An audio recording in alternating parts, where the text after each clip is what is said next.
नमस्कार दोस्तों, स्वागत है आपका। आज हम इंटरनेशनल इकोनॉमिक्स अंतर्राष्ट्रीय अर्थशास्त्र के एक बहुत ही महत्वपूर्ण टॉपिक, बहुत ही इम्पोर्टेंट टॉपिक के ऊपर बात करने वाले हैं। टॉपिक है absolute advantage theory of international trade, अंतर्राष्ट्रीय व्यापार का निरपेक्ष लाभ सिद्धांत। साथियों, जब भी हम pure theories of international trade की बात करते हैं, अर्थात अंतर्राष्ट्रीय व्यापार के विशुद्ध लाभ सिद्धांतों की बात करते हैं, तो हम कुछ सवालों के जवाब जानने की कोशिश करते हैं। जैसे कि what is the basis for trade, अंतर्राष्ट्रीय व्यापार का आधार क्या है, क्यों किया जाता है अंतर्राष्ट्रीय व्यापार। दूसरी बात ये, what are the gains from trade, अंतर्राष्ट्रीय व्यापार से लाभ किस प्रकार से उत्पन्न होते हैं।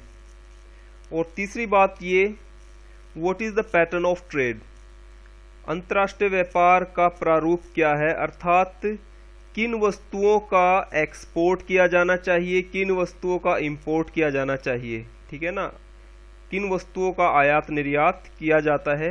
ये इन सवालों के जवाब देने के लिए विभिन्न अर्थशास्त्रियों ने समय समय पर अनेक सिद्धांतों का प्रतिपादन किया है, जिनमें से एक सिद्धांत absolute advantage theory of international trade का भी है, अंतर्राष्ट्रीय व्यापार का निरपेक्ष लाभ सिद्धांत।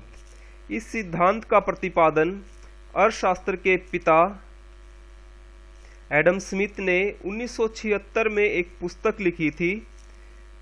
पुस्तक थी an inquiry into the nature and causes of the wealth of nations, जिसमें इन्होंने absolute advantage theory of international trade का प्रतिपादन किया। इनका मानना था कि अंतर्राष्ट्रीय व्यापार का आधार एब्सोल्यूट एडवांटेज है, अर्थात निरपेक्ष लाभ है। तो ये निरपेक्ष लाभ का नियम क्या है, इसी के बारे में आज हम जानेंगे। साथियों, एडम स्मिथ एक बहुत ही सिंपल ट्रूथ के साथ बात शुरू करते हैं, बहुत ही सरल सत्य के साथ बात शुरू करते हैं। वो मानते हैं कि मान लीजिए दो देश हैं, दो देशों के बीच में अंतर्राष्ट्रीय व्यापार केवल तभी संभव हो पाएगा जब इस इंटरनेशनल ट्रेड से दोनों देशों को म्यूचुअली बेनिफिट होता हो। ये इंटरनेशनल ट्रेड दोनों देशों के लिए म्यूचुअली बेनिफिशियल हो, संयुक्त रूप से लाभकारी हो। यदि दोनों में से किसी एक देश को भी या तो लाभ नहीं होता या हानि हो जाती है, तो जिस देश को लाभ नहीं होता या हानि होती है, वो देश व्यापार करने से मना कर देगा, अर्थात अंतर्राष्ट्रीय व्यापार में भाग नहीं लेगा। अंतर्राष्ट्रीय व्यापार का निरपेक्ष लाभ सिद्धांत कुछ मान्यताओं पर आधारित है।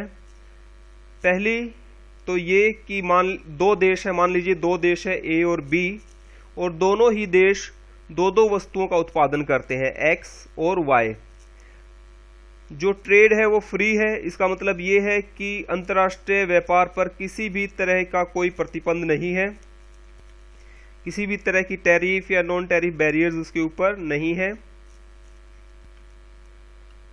फोर्थ ये कि लेजिस फेयर इकोनॉमिक पॉलिसी है, जिसका मतलब ये होता है कि आर्थिक क्रियाओं में सरकार किसी प्रकार का हस्तक्षेप नहीं करती, मार्केट फोर्सेस फ्रीली काम करती है, जो बाजार शक्तियां हैं वो मुक्त रूप से अपना कार्य करती है।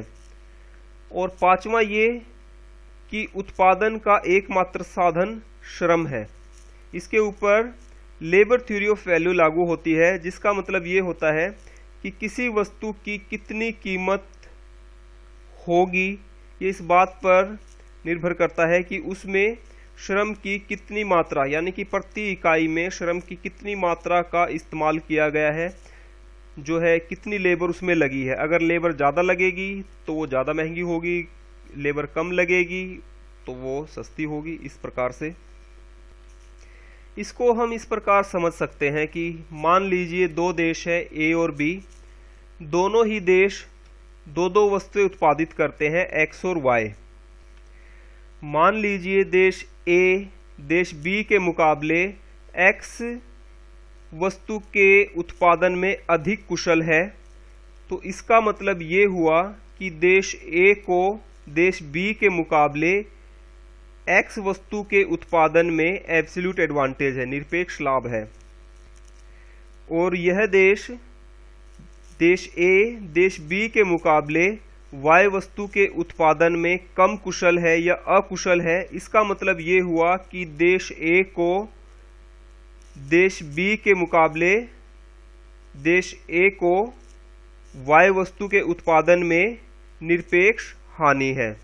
इसी प्रकार से देश बी देश ए के मुकाबले वाई वस्तु के उत्पादन में अधिक कुशल है, जिसका मतलब ये हुआ कि देश बी को देश ए के मुकाबले वाई वस्तु के उत्पादन में एब्सोल्यूट एडवांटेज है, निरपेक्ष लाभ है। इसी प्रकार देश बी देश ए के मुकाबले वाई वस्तु के उत्पादन में कम कुशल है या अकुशल है, जिसका मतलब ये हुआ कि देश बी को देश ए के मुकाबले एक्स वस्तु के उत्पादन में एब्सोल्यूट डिसएडवांटेज है, निरपेक्ष हानि है।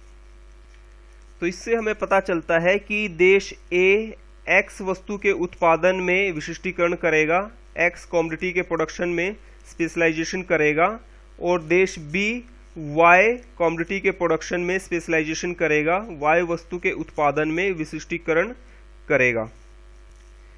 इस प्रकार दोनों देशों के बीच में अंतर्राष्ट्रीय व्यापार संभव होगा, और देश ए देश बी को एक्स कमोडिटी एक्सपोर्ट करेगा और बदले में देश बी से वाई कमोडिटी इंपोर्ट करेगा।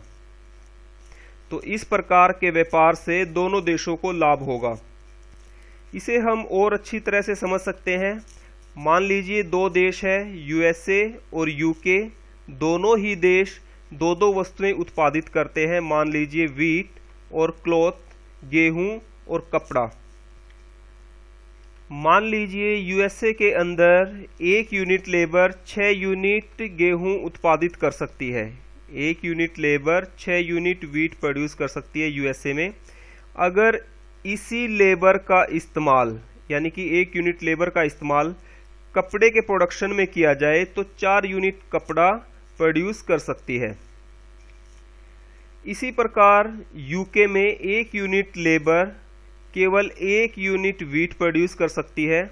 अगर इस एक यूनिट लेबर का इस्तेमाल कपड़े के प्रोडक्शन में किया जाए तो वो 5 यूनिट कपड़ा प्रोड्यूस कर सकती है। इस मैट्रिक्स से हमें पता चलता है कि यूएसए को यूके के मुकाबले व्हीट के प्रोडक्शन में एब्सोल्यूट एडवांटेज है और कपड़े के प्रोडक्शन में एब्सोल्यूट डिसएडवांटेज है। इसी प्रकार यूके को यूएसए के मुकाबले व्हीट के प्रोडक्शन में एब्सोल्यूट डिसएडवांटेज है और कपड़े के प्रोडक्शन में एब्सोल्यूट एडवांटेज है।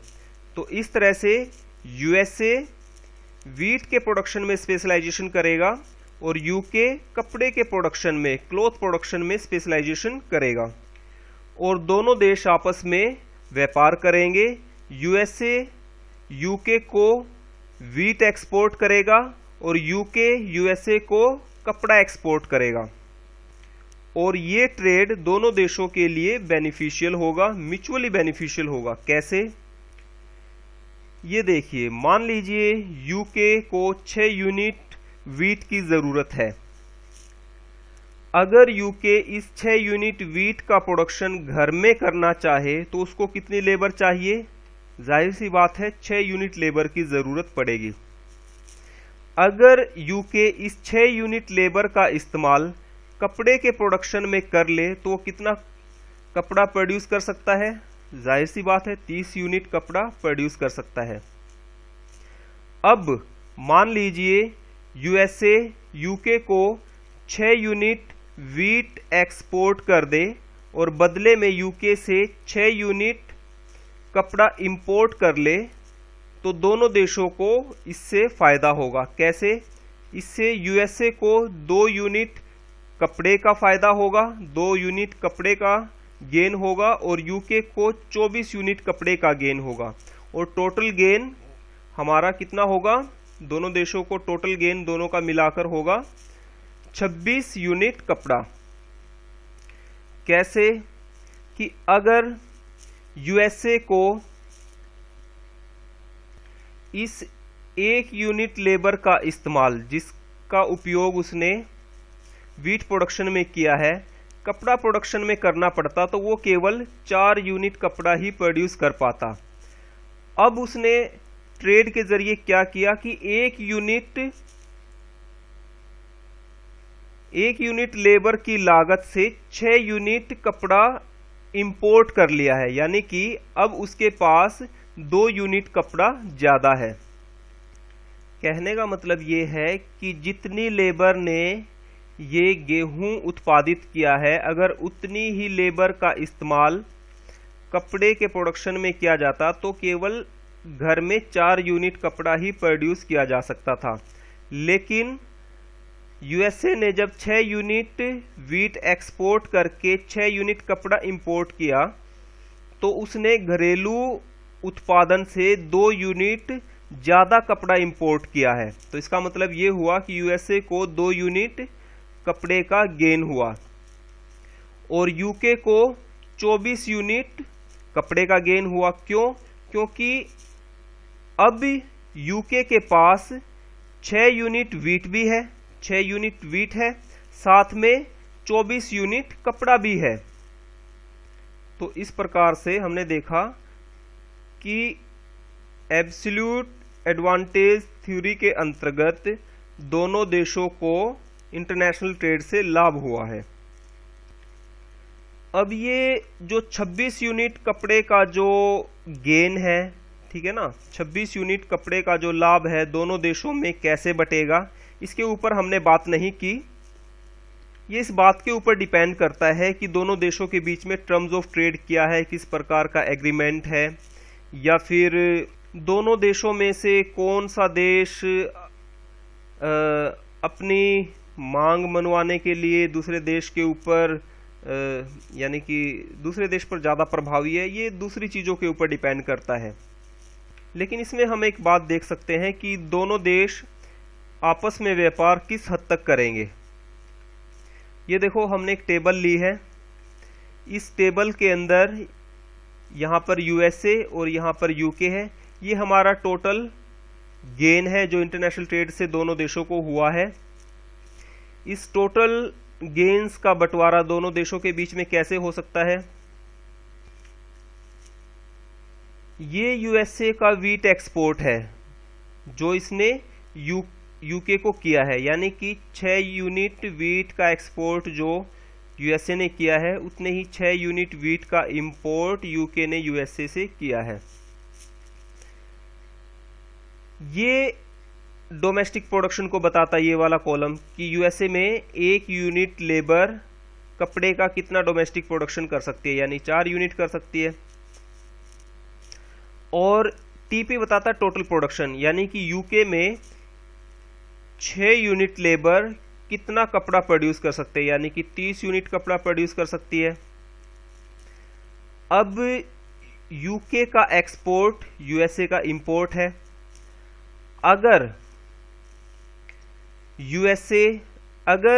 यूके यूएसए को केवल 4 यूनिट कपड़ा एक्सपोर्ट करता है, केवल 4 यूनिट कपड़ा एक्सपोर्ट करता है या 4 यूनिट से कम करता है, यानी 3 यूनिट, 2 यूनिट, 1 यूनिट या कुछ भी ना करे, तो यूएसए ट्रेड से मना कर देगा।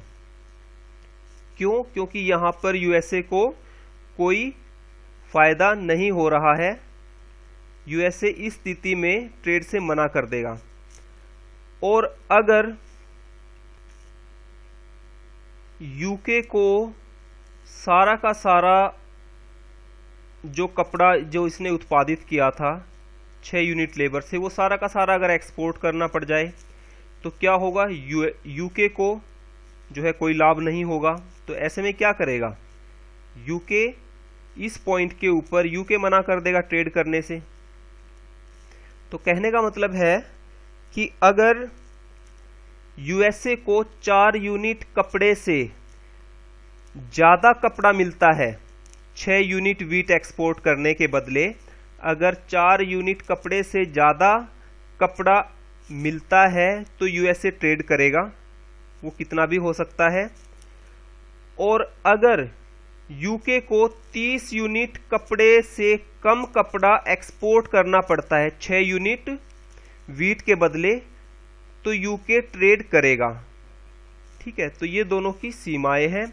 इन दोनों सीमाओं के बीच में ट्रेड की कोई भी जो है कोई भी प्रारूप जो है हो सकता है, कोई भी पैटर्न हो सकता है कि भाई कितना कमोडिटी दोनों देश आपस में एक्सपोर्ट इंपोर्ट करेंगे।